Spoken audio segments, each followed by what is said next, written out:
Sa kulungan ng bagsak ngayon ng isang Rank 1 Regional Most Wanted Person na may patong-patong na kaso sa operasyon ng San Luis Municipal Police Station. Yan ang tinutukan ni Patrolman Joshua Cruz.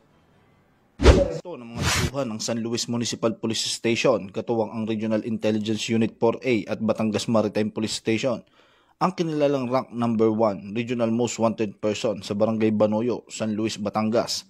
Ang akusado ay kinilala na si alias Charlie, 48 taong gulang, may asawa at residente ng Taal, Batangas. Ang pagkakadakip ay isinagawa sa bisa ng warrant of arrest para sa krimen ng statutory rape sa ilalim ng Article 266-A kaugnay ng Article 266-B ng Revised Penal Code na inamyendahan rape by sexual assault at acts of lasciviousness kaugnay ng RA 7610 na inamyendahan ng RA 11648. Ang warrant ay inilagdaan at inisyu ng Executive Judge ng RTC Port Judicial Region Branch 5 na may petsang Oktubre 21 taong kasalukuyan.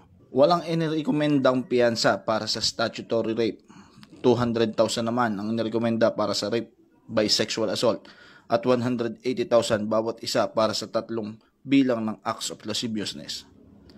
Ang nasabing akusado ay kasalukuyang nasa ilalim ng protective custody ng San Luis Municipal Police Station. Mula dito sa Calabarzon, ako po ang inyong Police News Network Correspondent, Patrolman Joshua Cruz, alagad ng batas, tagataguyod ng Balitang Pulis.